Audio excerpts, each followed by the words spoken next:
Welcome to kitchen diaries. ಇವತ್ತು ನಮ್ಮ kitchen ಡೈರಿಲಿ ನುಗ್ಗೆಕಾಯಿ ಪಲ್ಯನ ಸಿಂಪಲಾಗಿ ಮನೇಲಿರೋ ವಸ್ತುಗಳನ್ನೇ ಉಪಯೋಗಿಸ್ಕೊಂಡು ಸಿಂಪಲಾಗಿ ಒಂದು 5 ನಿಮಿಷದಲ್ಲಿ ಟೇಸ್ಟ್ ಆದ ವಿಧದಲ್ಲಿ ಹೇಗೆ ಮಾಡೋದು ಅಂತ ಇವತ್ತಿನ ವಿಡಿಯೋದಲ್ಲಿ ನೋಡೋಣ. ನುಗ್ಗೆಕಾಯಿ ಸೀಸನ್ ಅಲ್ವಾ, ಹಾಗಾಗಿ ನುಗ್ಗೆಕಾಯಿ ಕಮ್ಮಿ ಬೆಲೆಗೆ ಸಿಗುತ್ತೆ ನಿಮಗೆ. ಇದು ಆರೋಗ್ಯಕ್ಕೂ ತುಂಬಾ ಒಳ್ಳೆಯದು. ಈಗ ಇದನ್ನು ಹೇಗೆ ಮಾಡೋದಂತ ಇವಾಗ ನೋಡೋಣ.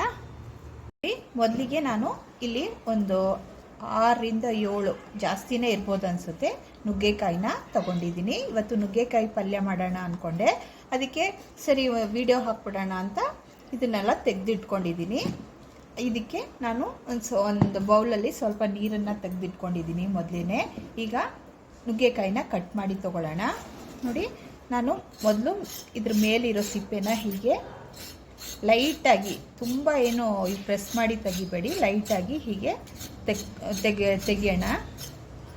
ಹೀಗೆ ಲೈಟಾಗಿ ತಗೋಬೇಕಾಗತ್ತೆ.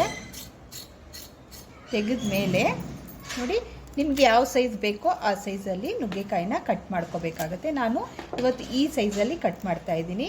ನೋಡಿ, ಪೂರ್ತಿ ಕಟ್ ಮಾಡಬಾರ್ದು, ಸ್ವಲ್ಪ ಎಡ್ಜಲ್ಲಿ ಕಟ್ ಮಾಡಿ. ನೋಡಿ, ಹೀಗೆ ತೆಗೆದಾಗ ಅದರಲ್ಲಿರೋ ನಾರನ್ನೆಲ್ಲ ಬಂದ್ಬಿಡುತ್ತೆ. ಅದನ್ನು ಈ ಬೌಲ್ಗೆ ಹಾಕ್ಕೊಳ್ತಾ ಇದ್ದೀನಿ. ಇದೇ ರೀತಿಲಿ ಎಲ್ಲನೂ ಕಟ್ ಮಾಡಿ ಹಾಕ್ಕೊಳ್ತೀನಿ. ನುಗ್ಗೆಕಾಯಿ ಸೀಸನ್ ಅಲ್ವಾ, ಹಾಗಾಗಿ ನುಗ್ಗೆಕಾಯಿ ಕಡಿಮೆ ಬೆಲೆಗೆ ನಿಮ್ಗೆ ಸಿಗುತ್ತೆ. ಈ ಥರ ಇದು ದೇಹಕ್ಕೆ ತುಂಬಾ ಒಳ್ಳೆಯದು. ಹಾಗಾಗಿ ಈ ಥರ ಸೀಸನ್ ಇರುವಾಗ ಈ ಥರ ರೆಸಿಪಿಗಳನ್ನ ಮಾಡಿ ಮಕ್ಳಿಗೆ ಕೊಟ್ಟರೆ ತುಂಬ ಆರೋಗ್ಯಕ್ಕೂ ಒಳ್ಳೆಯದು.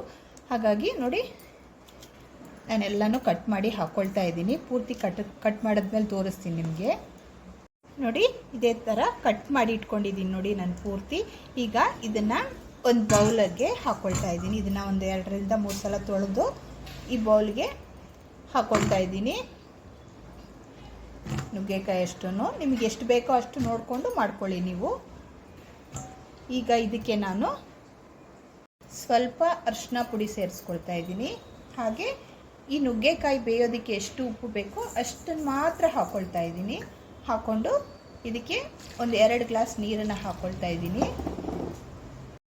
ನೋಡಿ, 2 ಗ್ಲಾಸ್ ನೀರನ್ನು ಹಾಕ್ಕೊಂಡು ಇದನ್ನು ಸ್ಟೌವಲ್ಲಿ ಒಂದು 5 ನಿಮಿಷ ಬೇಯಿಸ್ಕೊಳ್ಳೋಣ. ಕ್ಲೋಸ್ ಮಾಡಿ ಇಟ್ಟು 5 ನಿಮಿಷ ಬೇಯಿಸ್ಕೊಂಡ್ರೆ ಸಾಕು. ನುಗ್ಗೆಕಾಯಿ ಚೆನ್ನಾಗಿ ಬೆಂದರೆ ಸಾಕು. ಪೂರ್ತಿ ಬೇಯೋದು ಬೇಡ, ಒಂದು 3/4 ಭಾಗದಷ್ಟು ಬೆಂದರೆ ಆಫ್ ಮಾಡಬೇಕಾಗತ್ತೆ ಸ್ಟವ್. ನಿಮ್ಗೆ ತೋರಿಸ್ತೀನಿ ಯಾವ ಅದಕ್ಕೆ ಬೇಯಿಸ್ಕೋಬೇಕು ಅಂತ. ಈಗ ಇದನ್ನು ಬೇಯಿಸ್ಕೊಳ್ಳೋಣ.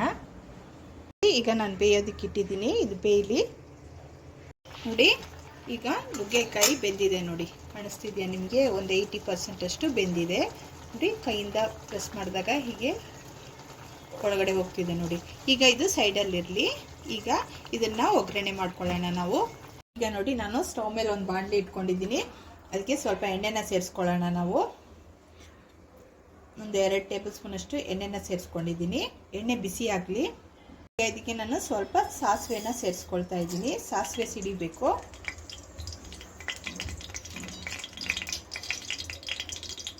ನೋಡಿ, ಸಾಸಿವೆ ಸಿಡಿತಾ ಇದೆ. ಈ ಟೈಮಲ್ಲಿ ನಾನು ಸ್ವಲ್ಪ ಕರ್ಬೇವಿನ ಸೊಪ್ಪನ್ನ ಸೇರಿಸ್ಕೊಳ್ತಾ ಇದ್ದೀನಿ. ಹಾಗೆ ಸ್ವಲ್ಪ ಶುಂಠಿನ ಕಟ್ ಮಾಡಿಕೊಂಡು ಸಣ್ಣದಾಗಿ ಕಟ್ ಮಾಡಿಕೊಂಡು ಸೇರಿಸ್ಕೊಳ್ತಾ ಇದ್ದೀನಿ. ಇದ್ರ ಜೊತೆಗೆ ನಾನು ಒಂದು 2 ಮೀಡಿಯಮ್ ಸೈಜ್ ಈರುಳ್ಳಿನ ಕಟ್ ಮಾಡಿ ಸೇರಿಸ್ಕೊಳ್ತಾ ಇದ್ದೀನಿ.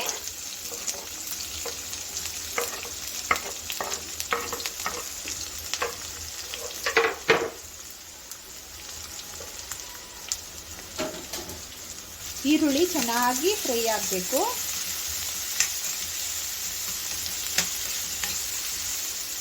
ಈರುಳ್ಳಿ ಚೆನ್ನಾಗಿ ಫ್ರೈ ಆಗಿದೆ. ಈಗ ಸ್ಟವ್ ಫ್ಲೇಮನ್ನು ಸಿಮ್ಮಲ್ಲಿ ಇಟ್ಕೊಂಡು ಇದಕ್ಕೆ ಸ್ವಲ್ಪ ಅರಿಶಿನ ಪುಡಿ ಸೇರಿಸ್ಕೊಳ್ತಾ ಇದ್ದೀನಿ.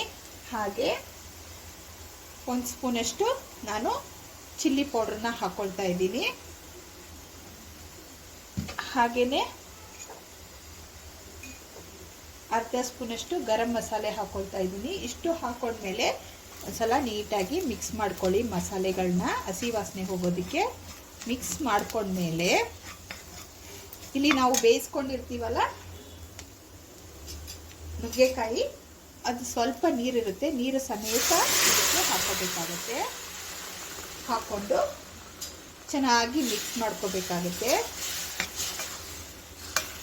ನೋಡಿ, ಚೆನ್ನಾಗಿ ಮಿಕ್ಸ್ ಮಾಡ್ಕೋಬೇಕು. ಚೆನ್ನಾಗಿ ಮಿಕ್ಸ್ ಮಾಡಿದ್ಮೇಲೆ ಸ್ಟವ್ ಫ್ಲೇಮನ್ನು ಸಿಮ್ಮಲ್ಲಿಟ್ಟು ಒಂದು 2 ನಿಮಿಷ ಹಾಗೆ ಕ್ಲೋಸ್ ಮಾಡಿ ಬೇಯಿಸ್ಕೊಳ್ಳೋಣ. ಆಗ ಮಸಾಲೆ ಎಲ್ಲ ನುಗ್ಗೆಕಾಯಿಗೆ ಚೆನ್ನಾಗಿ ಹಿಡಿಯುತ್ತೆ. ಒಂದು 5 ನಿಮಿಷ ಆಗಿದೆ, ಓಪನ್ ಮಾಡಿ ನೋಡೋಣ.